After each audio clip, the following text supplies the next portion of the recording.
You mentioned Chris Cruz, great voice. Oh, tremendous. That guy had a great voice, Sure though. did. That voice, that deep voice, and it would echo across. The one thing that you really appreciate, I know I do, a real fan and a real student of the game. I think there's so much to be said for having that, especially when it's your job, and especially when it's a job that schedule-wise is a lot of people would call it a grind. I try to look at it the opposite way. Even though I fly, especially now with us doing the weekly shows here, I fly from Las Vegas to Orlando and back. It's 5 hours, as you know, flight all the time. And, I never want to get in that position where I say, oh, no, I'm going to work. Because you have to appreciate what you have in terms of this job. And I know I'm running long here on this one. I'm getting windy with this answer, but I get so many people, Jim, that ask me or come up to me and say, I want to be a wrestling announcer. Yeah, we're going to get into that, so go ahead. And I'll just jump ahead since I'm on the track for that. I want to be a wrestling announcer. And I try to explain to them that I know you're a big fan and I know you want to be, but think of the opportunities that you have as a baseball announcer, let's just say. You have 32 now Major League Baseball teams? Yeah, there's 32 Major League Baseball teams. You have a radio broadcast, a TV broadcast, multiple guys on each. Then at the AAA level, the AA, the single A level, money's obviously not the same, but you've got guys, hundreds and hundreds of announcers who are making a living, full-time job, as a baseball announcer. Correct? Yes. No doubt. And you can talk about the other sports and the same thing there, sure. too. But just baseball comes to mind. Now let's talk wrestling announcers. Okay, guys that are making a full-time living as wrestling announcers between the two companies. We can sit here and we can, go through the list, and you're probably going to, maybe if you count backstage interviewers and everything, you might get 2 hands full. You might get 10 people. Now go and look at the number of years that those people have been in the positions. The Tazes, the Mike Tenays, the Michael Coles, the Jerry Lawlers, right? They've been there forever. Where really is the opportunity for you? And I explained to them, use your local promotion. Go to your local promoter. Offer your services for free. Anything that you can do just to get that experience, to get a tape. But at the same time, gosh, the odds and the chances, it's just so tough just because of the numbers game.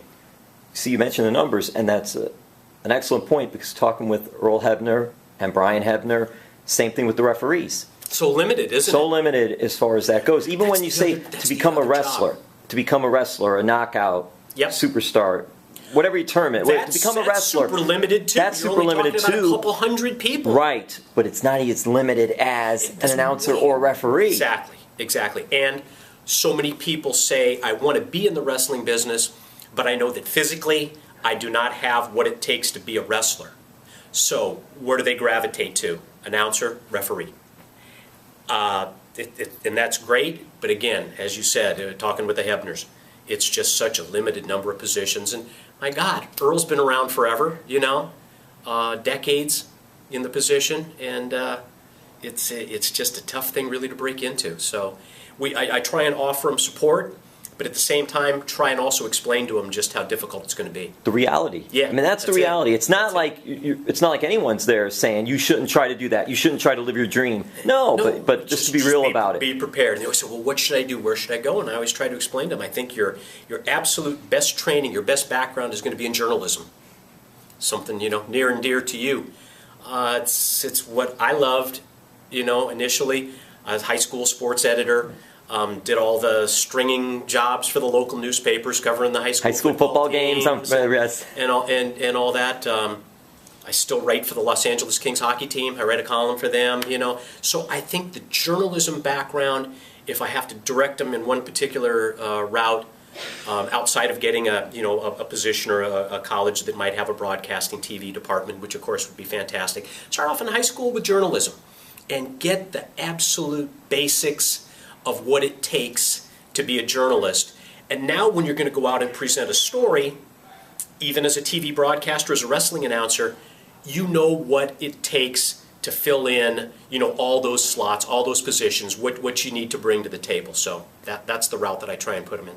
We're talking to Jeremy Borash and mentioning all the different hats he wears for the company. Right. I think another key thing that we touched was being able to be diversified, Sure. to do a lot of things, can help a Hugely person as important. well. Absolutely.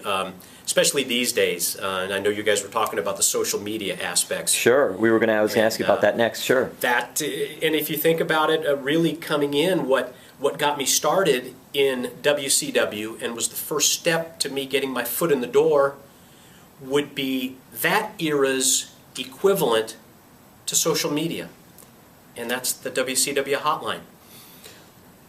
When the WCW hotline was around, there was no internet. There was no behind-the-scenes information. There was no way that you could get results from Japan, results from Mexico, who the hot wrestlers are there, who might be coming into the territories, who might be going to this promotion, right? Who got fired from that promotion.